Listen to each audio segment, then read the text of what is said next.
बताओ, नए साल के भी कितने दिन निकल गए। टाइम कितना जल्दी निकल जाता है। एक चीज़ है जो टाइम से भी ज़्यादा जल्दी निकलता है। क्या निकलता है? पेट। और क्या, शादी के बाद महिला हो या पुरुष, दोनों ही पेट मिला के चलते हैं।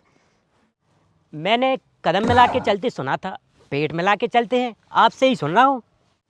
आप ही बताइए मनोज जी, शादी के पहले आपका वजन कितना था? वजन का शादी से कोई लेना देना थोड़ी है। वजन तो उम्र के साथ बढ़ता है। हाँ, तो उम्र बढ़ने के साथ ही तो शादी होती है, क्यों मनोज जी? हमारी कास्ट में तो लड़कियों के बढ़ने के बाद ही लड़कों की शादी होती है। लड़कियां ही कम है हमारी कास्ट में। अच्छा, आपकी शादी कितने साल में हुई थी? शादी तो एक ही दिन में हो गई थी नेहा भाभी। अरे महाराज, उसके पूछने का मतलब है जब आपकी जिंदगी की अखंड ज्योति जली थी तब आप कितने साल के थे? हाँ, यही पूछा था, लेकिन शादी के लिए पूछा था। ये अखंड ज्योति क्या है? अखंड ज्योति है शादी, अखंड परेशानियों की शुरुआत। मनोज जी, आप बताइए, कितने साल के थे आप शादी के समय? नेहा भाभी, मैं मात्र 30 साल का था जब मेरी शादी हुई थी। मात्र 30 साल? अरे 2-4 साल और ना करते ना शादी, तो शादी करने के लिए लड़की क्या, मंत्र पढ़ने के लिए पंडित जी तक नहीं मिलते। मात्र 30 साल। हाँ, वैसे भी उनकी कास्ट में लड़कियां कम हैं। अरे अब तो लगता है नहीं भी होती शादी तो ज़्यादा बेहतर था। वैसे मनोज जी, हमारी कास्ट में तो बहुत लड़कियां हैं।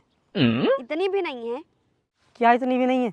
इतनी लड़कियां हैं हमारी कास्ट में कि हमारी कास्ट में लड़कों की शादी राजा महाराजाओं जैसी हो सकती है। राजा महाराजाओं जैसी मतलब? राजा महाराजाओं जैसी मतलब राजा एक और रानियां 2-4। आहा, क्या नेक ख्याल है आप। राजा महाराजाओं जैसी शादी करनी है। मैं कह रहा हूँ एक बात, इतनी लड़कियां हैं हमारी कास्ट में। लेकिन राजा महाराजा जैसी शादी करने के लिए राजा महाराजा जैसे महल भी चाहिए।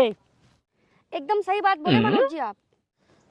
पर एक बात समझ में आ रही है कि राजा महाराजाओं के महल अब खंडहर क्यों हो गए? क्यों हो गए? अरे यहाँ एक शादी निभाते निभाते घर घाट बन जाता है। राजा महाराजाओं की तो 4-4 5-5 रानियाँ थी। महल का हाल तो यही होना था। हाँ, वैसे बात तो सही है आपकी। अब ज़्यादातर महल खंडर हो गए हैं। अरे बहुत महल हैं जो बचे हैं अभी। पक्का पक्का उन राजाओं की 1-2 रानियाँ कम रही होंगी। आप हंस रहे हैं मनोज जी? अरे ये बात ही ऐसी कर रहे हैं। अरे आप खुद सोचिए ना मनोज जी, एक राजा को दूसरे राजाओं से लड़ने भी जाना पड़ता था। फिर लड़के जब वापस घर में आते थे तो 4-4 5-5 रानियाँ भी होती थी लड़ने के लिए। आखिर रानियाँ भी पत्नी ही तो थी। लेकिन तुम तो नहीं रहे होगे राजा पिछले जन्मों में। हाँ हाँ, तुम जरूर रही होगी रानी पिछले जन्मों में। अच्छा, सच में? हाँ, और तुम्हारा नाम रहा होगा रानी पूतना।